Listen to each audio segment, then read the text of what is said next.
Andrew Wolnez wanted to go by again. Man, he got nothing better to do with his life, does he?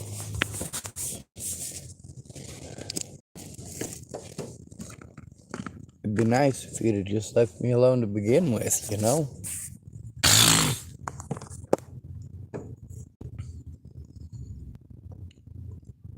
Anyway, he gets be mentioned on my channel again because he's still fucking with me.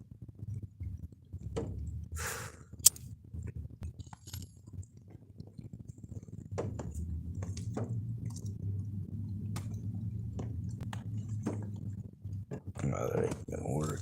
Where the fuck is my cigarette? There they are.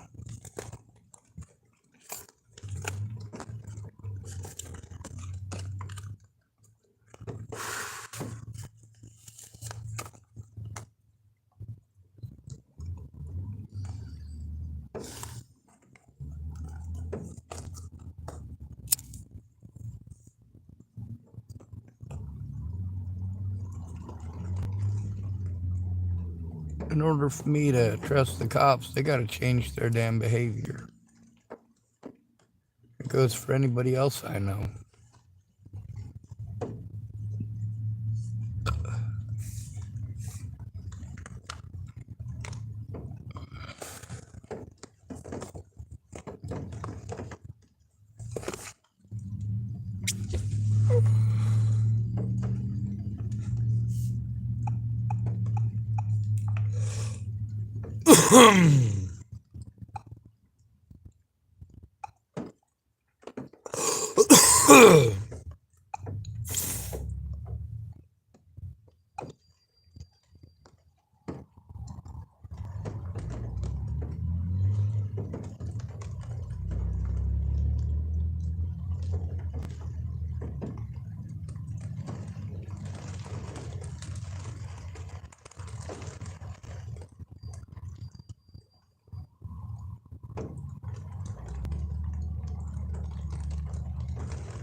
Whether or not those will go to who they need to, I don't know.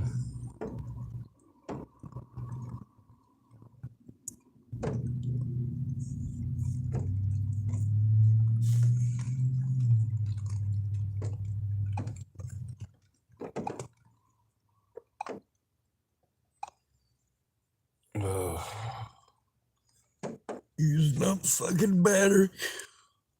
I wasted time. Fuck. See, this is the thing, is that when I'm by myself, it's just wasted time. There's nothing I can do. And it sucks.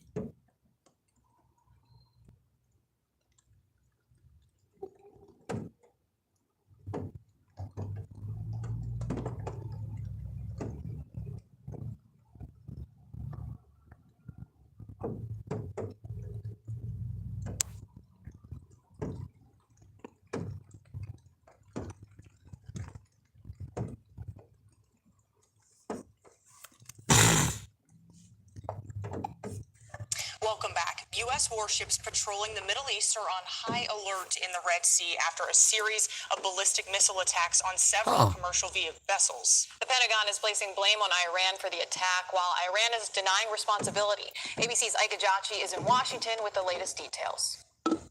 The Pentagon says the USS Carney, a Navy destroyer in the international waters of the Red Sea, was in the line of fire when Iranian-backed Houthi militants launched a number of missiles and drones from territory they control in Yemen over a 6-hour period. U.S. Central Command says as the Carney came to the aid of the cargo ships after they were hit by the ballistic missiles, they were forced to shoot down 3 drones, also launched by the Houthis. We cannot assess at this time whether the Carney was a target, but the Carney took prudent action in taking down those 3 UAVs. These are surveillance drones, basic just cameras looking to be able to identify certain ships, to be able to understand what the U.S. is doing. The Pentagon blaming Iran, releasing a statement saying we have every reason to believe that these attacks, while launched by the Houthis in Yemen, are fully enabled by Iran.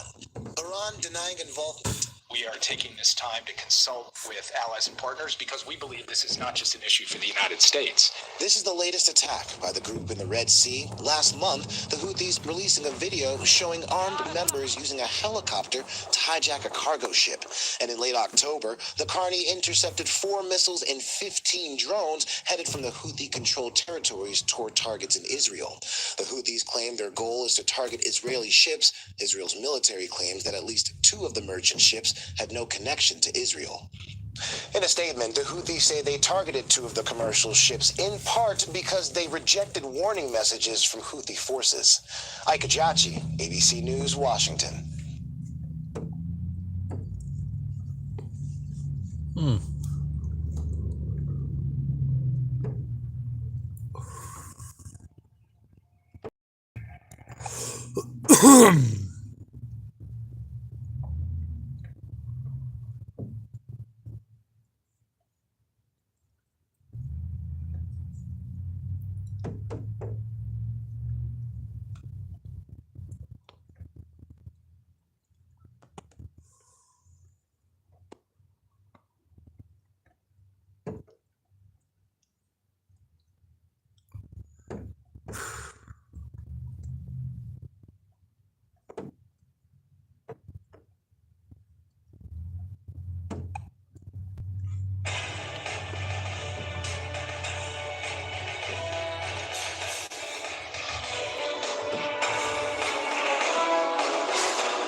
The collapse of the German campaign in Russia, leading to the occupation of much of Eastern Europe and the Balkans by Soviet forces in 1945, had its roots in events occurring some years earlier.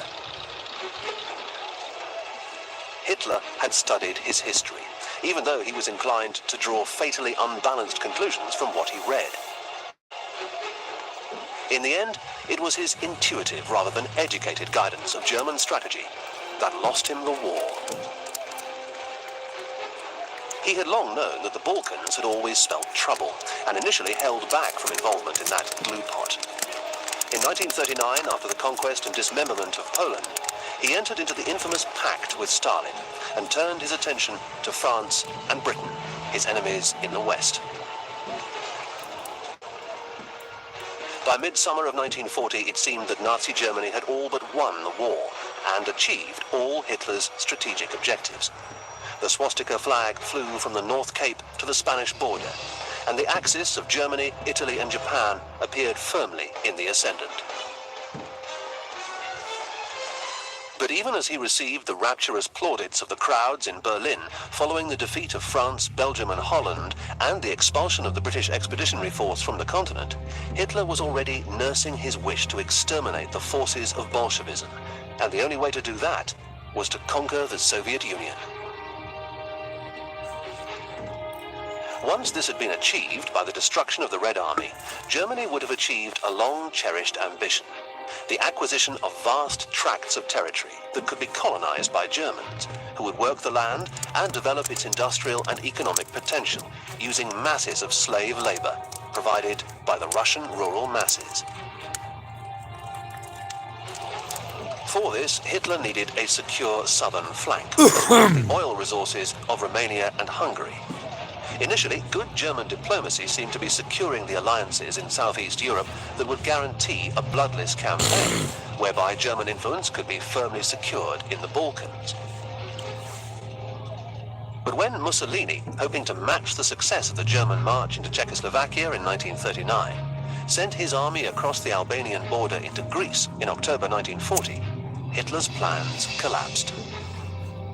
The Italians were ignominiously hurled back, and British ground and air elements arrived in mainland Greece, Crete, and the Aegean Islands within weeks to support the Greeks. British bombers on Greek airfields were now within range of the vast Romanian oil fields and refineries at Ploiești, one of Hitler's main strategic objectives. Something had to be done.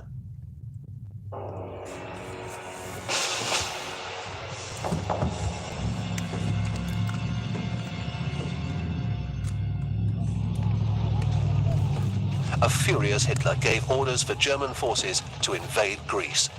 This was impossible in the face of approaching winter, so Hitler had to turn to emergency diplomacy to buy time as his forces redeployed to southern Europe for a campaign in the spring of 1941. Hungary and Romania were signed up as members of the Axis in November 1940. Bulgaria took more persuasion, being that much closer to the Soviet Union, already rumbling menacingly at the threat of an Axis bulwark on its southwestern approaches. German patience paid off, and the Bulgarians agreed to the entry of German support troops. During the winter months, their engineers were busily preparing assembly areas in southern Bulgaria, from which the Greek invasion would be launched. As spring approached, numerous military bridges were thrown across the Danube, and Bulgaria finally signed into the Axis on the 1st of March 1941, as German combat troops entered the country across the Romanian border, formed up in their deployment areas, and awaited the order to advance into Greece.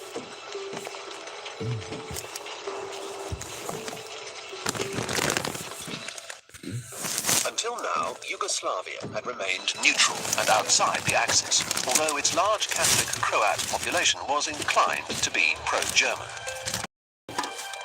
Up to a point, Hitler accepted its government's stance, but demanded unlimited use by the Wehrmacht of the key strategic rail link from Belgrade to Salonika. A reluctant Yugoslav government signed into the Axis on the 25th of March. But a few days later, a coup by officers sympathetic to the Allies forced the pro-German regent, Prince Paul, into exile and placed the 18-year-old King Peter II on the throne, declaring him to be of age.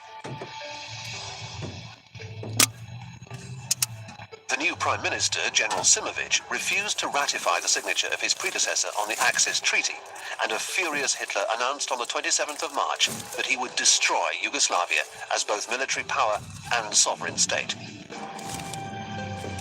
Simovic called on Russia, traditional protector of the Slavs, for help, but received only a bland assurance of friendship and non-aggression.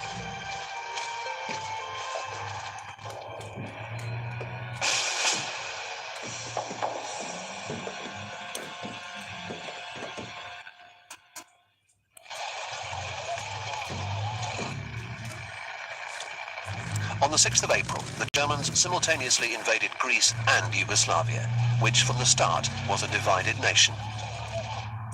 The Orthodox Serbs loathed the Catholic Croats, and both detested the Muslim Bosnians. Once the country had been occupied by the Germans, these age-old hatreds continued to affect the subsequent guerrilla campaign, making it extremely difficult for the SOE, Special Operations Executive in London, to determine which faction, whether royalist, liberal democrat or communist, was actually fighting the Germans, and which was preparing to seize political power once the war had ended.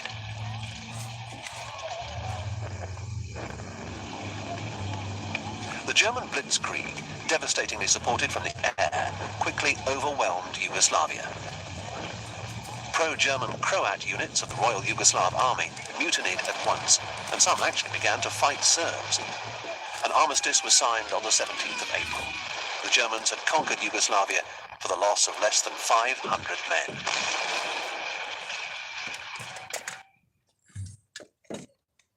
King Peter and his supporters fled into exile, from which they emerged briefly in 1945, only to be expelled once more by Tito's communist government.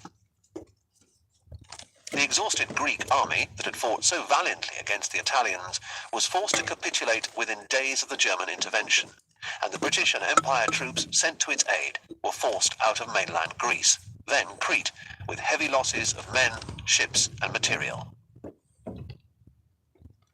German troops entered Athens on the 27th of April.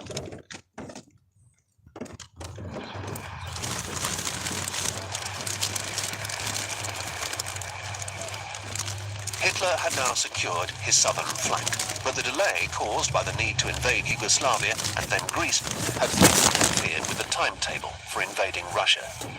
The brilliant staff work for which the German army had long been famous was not in itself enough to beat the clock.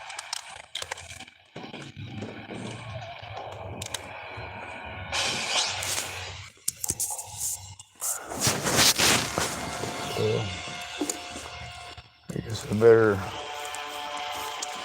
The invasion of Russia began on the 21st of June, following the major redeployment of forces necessary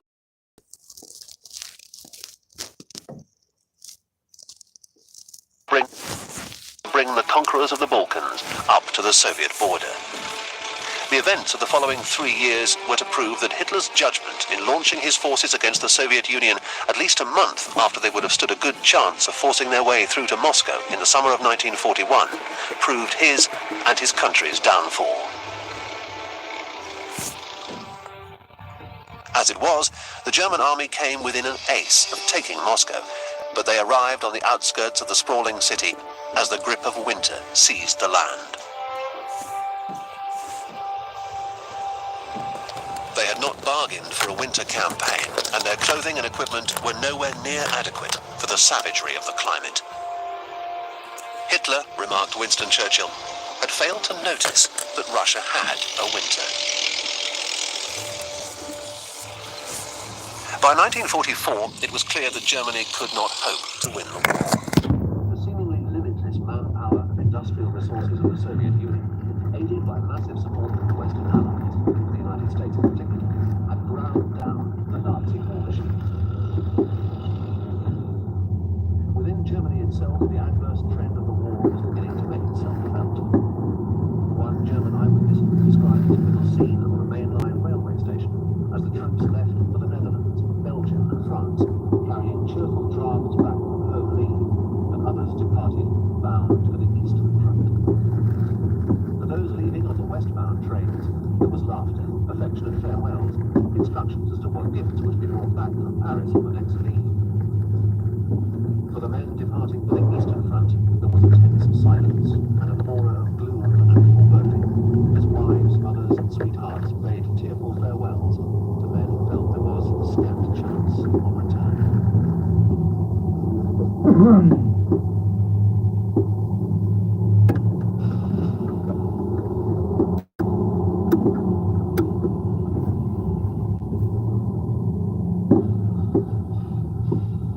Those left at home faced increasing shortages from mid-1944 as the copious supplies from Normandy and the Low Countries dried up, with a steady Allied advance from the Normandy beaches.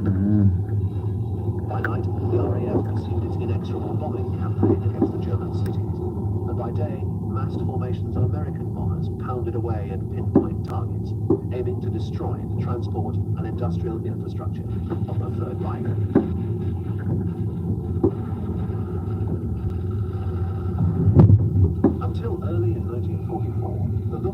fighters had been able to shoot down hundreds of American bombers.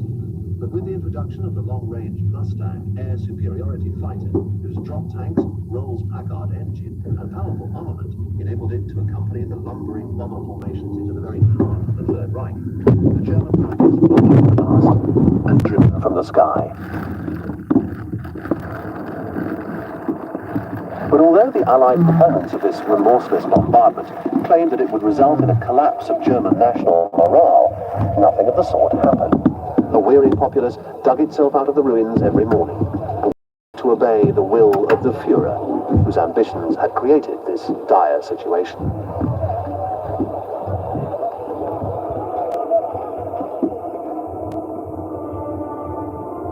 As the Allies wrested mastery of the air from the Luftwaffe, As always, there's nobody to call when something happens. So all I can do is post it on YouTube.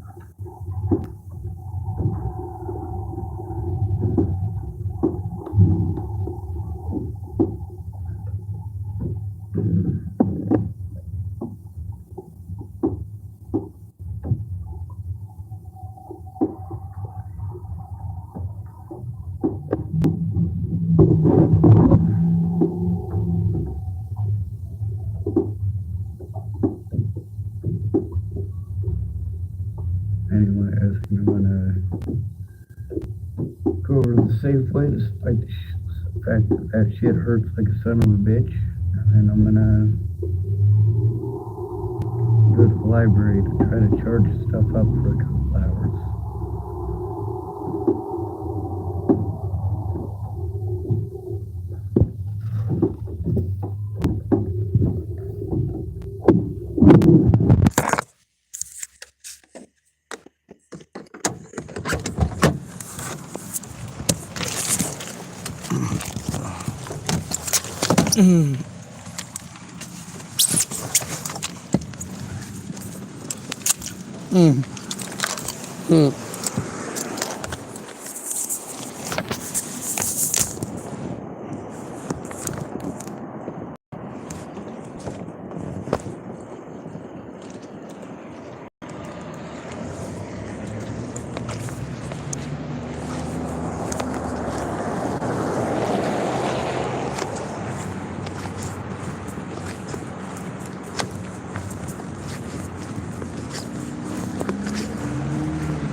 I'm not doing it.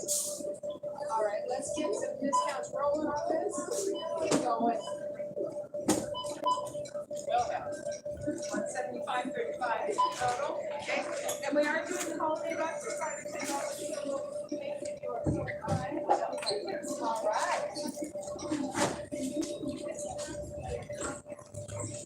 Then our new total is 180.35.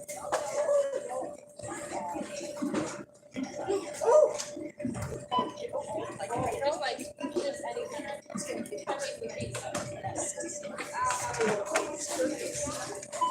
all right, 189.35. No. I just started it all. I'm trying to get this guy. For what? You needed a cookie. I told you that cookies. They look pretty, but.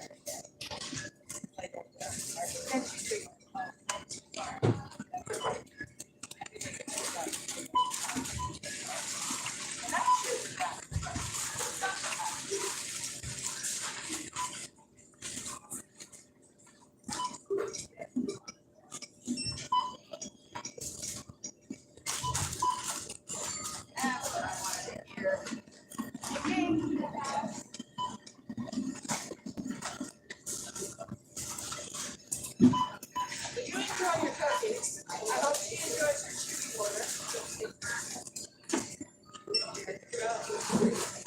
You have a great day. I'll see you next time.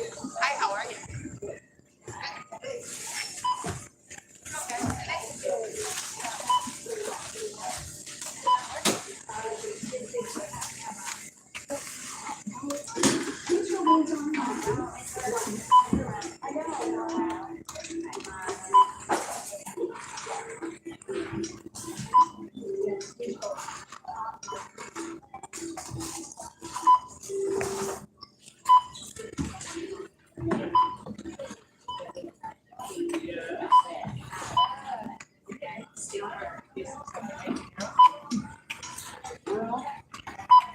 For somebody.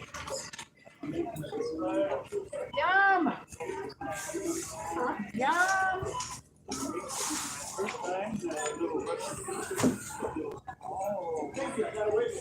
Is it a hard recipe?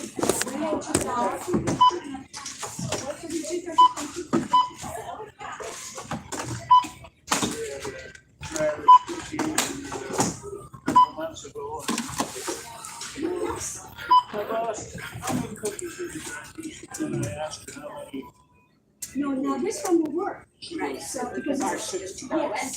Well, no, the other one. And you can't give everybody one freaking cookie, right? This one's gonna work. Right. And now you're hooked. Look at you. You're a baby. 6606. You gonna enjoy it out of it? So, yeah, I always tell people that mom and dad didn't let me have the chemistry set, but I did. I find baking relaxing. But my pants get tighter, but it's all right. It's cookies. You gotta just go for it. Well, it is a temptation.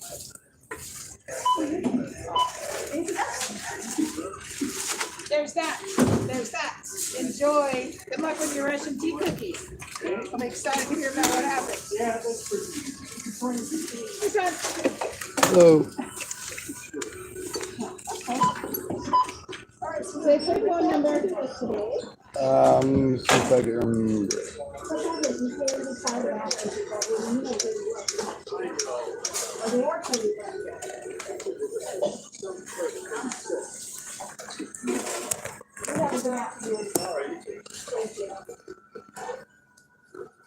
I had my crown put in today, and I'm surprised I'm not having any Any owies? allergies. Good. Yeah, It hurt a lot more getting it ready for the crown. Crown prep is a lot more traumatic on your guns. Well, they go into your gun. Yeah, so gotta get it ready. Straight and down. I literally have 0 teeth in my head. There is no pain in my mouth ever. There you go. There you are, my darling. Although my smile isn't as pretty as it could be. Well, but no pain. Exactly. All right. I'm just surprised. Let's go. Let's go.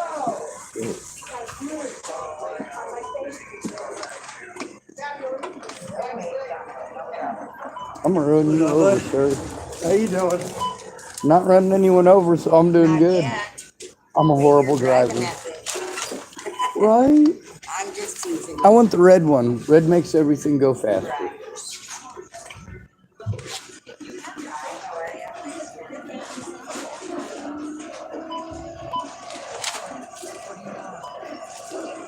Oh. Yeah.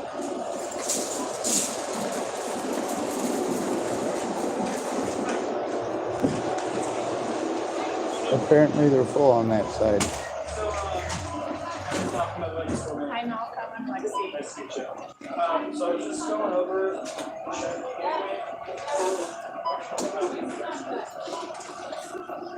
I just don't look around. I kind of like that.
He did so with the belief that the Russians, already within field artillery range, would join in the fight and help in the liberation of the capital. It would have been easy for them to do so, for the Germans in Warsaw were initially taken by surprise, and the Home Army captured many key buildings. Instead, in an act of cynical treachery almost beyond belief, the Russians halted before the gates of the Polish capital, ostensibly to replenish, as the SS and Gestapo went into Warsaw to settle with Bohr Komorowski's gallant citizen soldiers, who as non-communists were left to fight to the death. General Bohr had provisioned for no more than a week's fighting, on the assumption that once it started, the Russians would come to his rescue. There is abundant evidence that whilst the fighting in Warsaw went on, a degree of fraternization existed between German units defending the line of the River Vistula and the Russians on the far bank. It should also be borne in mind that the latter were exhausted by several months of unremitting combat, had greatly overstretched their logistics system, and needed up to a month's respite in which to service worn-out equipment, obtain badly needed reinforcements, and rehearse the inevitable river crossings that lay ahead.